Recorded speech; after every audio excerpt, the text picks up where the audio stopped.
28 సంవత్సరాల experience evidence based గల ayurvedic multi specialty hospital KSUSC hospital మన హైదరాబాద్ లో. నమస్తే, వెల్కమ్ టు సుమన్ టీవీ. నేను మీ సాయి భైరి. ప్రస్తుతం పాల కల్తీ అనేటువంటి అంశము రెండు తెలుగు రాష్ట్రాల్లో సంచలనంగా మారింది. అసలు రోజు మనం తాగేటువంటి పాలు శ్రేయస్కరమేనా? దానివల్ల ఎలాంటి ఇబ్బందులు ఎదుర్కోబోతున్నారు?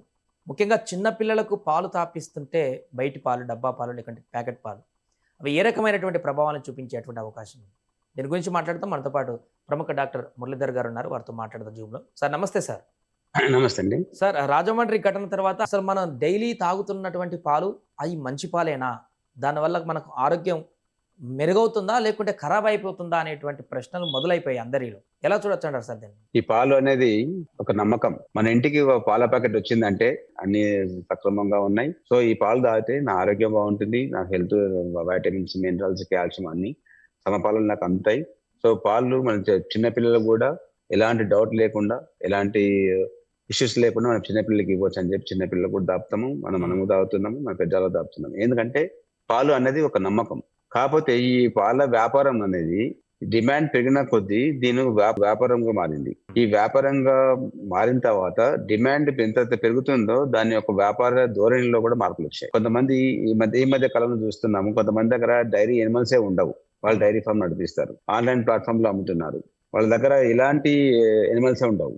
కొంతమంది డైరీ ఫామ్ ఓనర్స్, వాళ్ళకు సడన్ గా డిమాండ్ అరైజ్ అయిందంటే definitely they try to do the adulteration. ఈ అడల్టరేషన్ అనేది అంశం ఎప్పుడు వస్తుందంటే, ఎప్పుడైతే వాళ్ళకి డిమాండ్ పెరుగుతూ ఉందో, వాళ్ళ సప్లయింగ్ కెపాసిటీ, వాళ్ళ ఉన్న కెపాసిటీకి మించి డిమాండ్ వచ్చినప్పుడు వాళ్ళకు ఇటువంటి ఆలోచనలు రావడం జరుగుతుంది.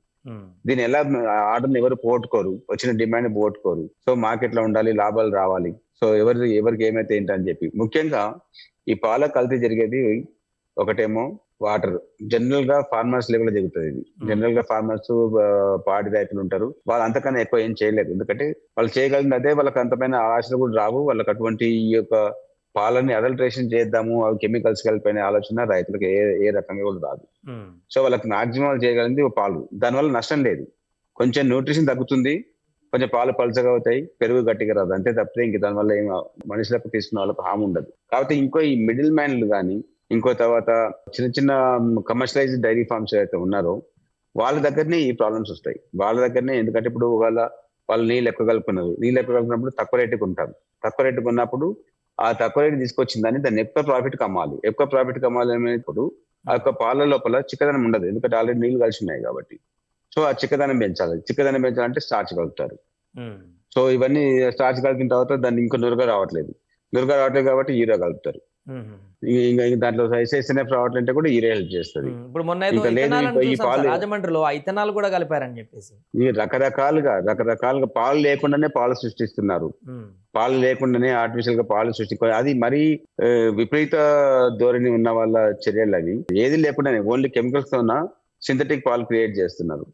అది ఎంత హార్మ్ఫుల్ అంటే వీటన్నింటికి మనకు రెగ్యులర్ ఆడిటింగ్ లేదు. ఎందుకంటే డిమాండ్, మన తెలుగు రాష్ట్రాలు, రెండు రాష్ట్రాలు పాల ఉత్పత్తిలో నెంబర్ 1 ఉన్నాయి. అందులో ఆంధ్ర ఇంకా నెంబర్ 1 లో ఉంది. ఇంత డిమాండ్ వస్తున్నా కూడా జనాలకు ఒక నమ్మకం ఉంది కాబట్టి పాల్ ఈజ్ ఎవ్రీడే కమోడిటీ. కొంతమంది దురాశపరులు ఈ యొక్క విపరీత వ్యాపార ధోరణిని పాటిస్తూ దానికోసం లేనిపోయినవన్నీ కెమికల్స్ తీసుకొచ్చి దాని యొక్క క్వాంటిటీ పెంచడము, క్వాలిటీ పెంచడానికి కెమికల్స్ వాడడము, దాని ఇంకో సెల్ఫ్ లైఫ్ అంటే పాడు కాకుండా ఉండడానికి దాని లోపల ఫార్మలిన్ కలపడము, ఇవన్నీ ఎప్పుడు వస్తాయి? ఆ డిమాండ్ పెరిగినప్పుడు వాళ్ళ బిజినెస్ ఆపర్చునిటీని వాళ్ళు పోగొట్టుకోలేము, మాకు ఇంకా కావాలి అనే విపరీతమైన ఈ దురాశ వచ్చడం వల్ల ఇవన్నీ వస్తున్నాయి. దానివల్ల చాలా మందికి ఆరోగ్యాలు పాడవుతున్నాయి. మనం రాజమండ్రి ఇన్సిడెంట్ చూసాము. ఈ రాజమండ్రి ఇన్సిడెంట్ లో ఇది ఓన్లీ దురాశనే, అక్కడ ఏం లేదు, ఎంత సంపాదిస్తాడు. బట్ ఇది పాల వ్యాపారం అనేది ఒక ఎథికల్ బిజినెస్, ఒక బాధ్యత కూడిన బిజినెస్ ఇది. ఎందుకంటే ప్రజలు నమ్ముతారు. పాల ప్యాకెట్ వచ్చిందంటే లోపల ఏముంది అనేది ఎవ్వరూ దాన్ని పట్టించుకోరు. లేదు, పాల ప్యాకెట్ వచ్చిందంటే అన్ని రకాలుగా సరిగ్గా ఉంది, దీన్ని వల్ల తాగితే నేను హెల్తీగా ఉంటాను, నాకు అన్ని రకాలుగా బలం వస్తుంది అని చెప్పి ఆ యొక్క ఇంప్రెషన్ లో మనం పాల ప్యాకెట్ ని గట్టిగా నమ్మి మనం యూజ్ చేస్తాం. కానీ లోపల కొంతమంది దురాశ పనులు, అంటే ఆర్గనైజ్డ్ డైరీ ఫార్మ్స్ ఈ రకంగా చేసేవి చాలా తక్కువ ఉంటాయి. ఇంకా ఆర్గనైజ్డ్ డైరీ ఫార్మ్స్ లో వాళ్ళు సిస్టమ్ ఎస్టాబ్లిష్ అయి ఉంటుంది, దానికి మిల్క్ చెక్ ఉంటుంది, క్వాలిటీ చెక్ ఉంటుంది, అన్ని చేస్తారు. కానీ చిన్న చిన్న డైరీ ఫార్మ్స్ ఏవైతే ఉంటాయో వాళ్ళ దగ్గర నుంచి ఈ యొక్క ప్రాబ్లమ్స్ అడుగుతాయి. ఎందుకంటే వాళ్ళు చిన్నది కాబట్టి దే వాంట్ గ్రో. ఆ గ్రో కావాలన్నప్పుడు సో ఇవటి అన్నిటికీ మన ప్రభుత్వాలు ఎవరన్నా కూడా దీనికి మిల్క్ ఆడిటింగ్ చేయాలి. ప్రతి ఒక్క మిల్క్ సెంటర్స్ లో కానీ, చిన్న చిన్న డైరీ ఫార్మ్స్ లో, బల్క్ మిల్క్ కలెక్షన్ సెంటర్స్ లో, వీటన్నిటిలో ఈ యొక్క డైరీ ఫార్మ్ వీళ్ళు కూడా సర్ప్రైజ్ చెక్ చేసి ప్రతి దానికి ఇలాంటి కెమికల్స్ ఏమైనా కలుపుతున్నారని చెప్పి మిల్క్ ఆడిటింగ్ అనేది జరగాలి రెగ్యులర్ గా. ఆ సిస్టమ్, ఎన్ఫోర్స్మెంట్ సిస్టమ్ లేనే లేదు మన దగ్గర. వాళ్ళ ఉన్నా కూడా ఓన్లీ పెద్ద డైరీ ఫార్మ్స్ కే ఉంటాయి. పెద్ద డైరీ ఫార్మ్స్ కి వాళ్ళకు రెగ్యులర్ గా కనెక్షన్స్ ఉంటాయి. How to increase milk quality అవన్నీ వాళ్ళు చేసినా కూడా, సో దానివల్ల పెద్ద హామ్ లేనప్పుడు వాళ్ళు కూడా కామ్ గానే ఉంటారు. ఇవన్నీ మనం ఎప్పుడు చేస్తున్నాము? ఏదైనా ఇన్సిడెంట్స్ అయినప్పుడే మనం వీటిపైన పడుతున్నాం. ఇన్సిడెంట్ అయినప్పుడు వాడు తప్పు చేశాడు, వీడు తప్పు చేశాడు ఇదని. ఈ గవర్నమెంట్ పాలసీ ఎలా ఉండాలంటే ఇవన్నీ ఫుడ్ సేఫ్టీ పైన మాత్రం ప్రోయాక్టివ్ గా ఉండాలి, నాట్ యాజ్ ఎ రియాక్టివ్. ఈ ప్రోయాక్టివ్ ఉండడం వల్ల ఇప్పుడు అదొకటి పాలు ఒకటే కాదు, పాలు సంబంధించిన ప్రొడక్ట్స్ అన్ని కూడా కల్తీ అవుతున్నాయి. ఇది మన నెయ్యి తీసుకోండి, నెయ్యిలో కూడా ఎన్ని రకాల కల్తీలు. ఏమో ఆయిల్ కలుపుతారు, ఆయిల్తో నెయ్యి చేస్తారు. తర్వాత ఇంకోటి దాంతో పాటుగా పన్నీర్ తీసుకోండి, ఎన్ని రకాల పన్నీర్ ఉంటాయి.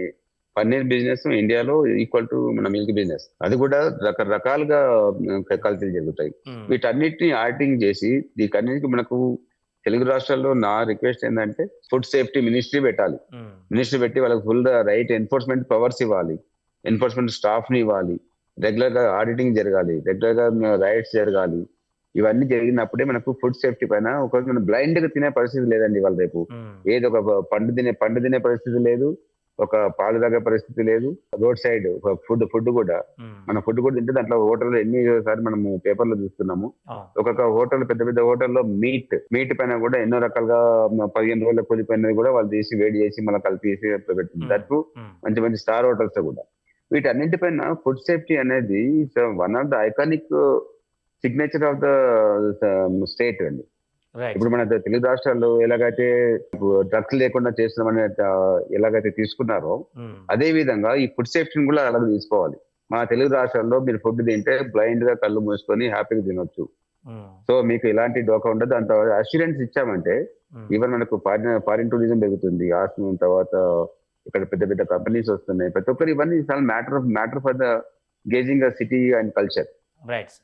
ఒక దాని చిన్న చిన్న టేస్ట్లు ఉంటాయి. అది చుక్క పాలు కింద పోస్తే దారాలాగా వస్తుందా లేదా, లేకపోతే ఎక్కువ షేక్ చేసినంటే ఎక్కువ అదే రిక్వైర్డ్ వచ్చే దానికన్నా ఎక్కువ నురుగా వస్తుందా, లేకపోతే పాలు కలిపిన తర్వాత స్మెల్ వస్తున్నాయా, ఇవన్నీ ఇంటి దగ్గర మనం చెక్ చేసుకోవచ్చు. చెక్ చేసుకున్నా కూడా ఏం చేస్తారు, ఒక గృహిణి ఒక పాల ప్యాకెట్ తీసుకుని ఒకసారి ఆమెకు అడల్ట్రేషన్ అయిందని తెలుసుకున్న తర్వాత కూడా ఏం చేయాలి, ఎవరు చెప్పాలి? ఎవరు చెప్పడానికి there is no complaint system. Public complaint system అనేది for the milk and products కోసం డెఫినెట్ గా ఒకటి పెట్టాల్సిందే. పెట్టి ఇదిగో ఈ యొక్క ప్రతి ఒక్క కంపెనీ కూడా వాళ్ళ ప్యాకెట్ పైన జియో ట్యాగింగ్ చేయాలి. ఆ ప్యాకెట్ ఎక్కడ ఉంది, ఎక్కడ ప్రొడ్యూస్ అయింది, ప్రతి ఒక్కటి ఆ జియో ట్యాగింగ్ లో రావాలి. ప్రతి కంపెనీ కూడా రెస్పాన్సిబిలిటీ తీసుకోవాలి ఒక పాల ప్యాకెట్ అమ్ముతున్నప్పుడు, క్వాలిటీ అష్యూరెన్స్ ఇవ్వడానికి. ఇవన్నీ చేస్తే తప్ప మనకు ఇప్పుడు ఓన్లీ మనము వాళ్ళు గుర్తించడం ఒక్కటి వరకే అవేర్నెస్ చేసి సరిపోదు.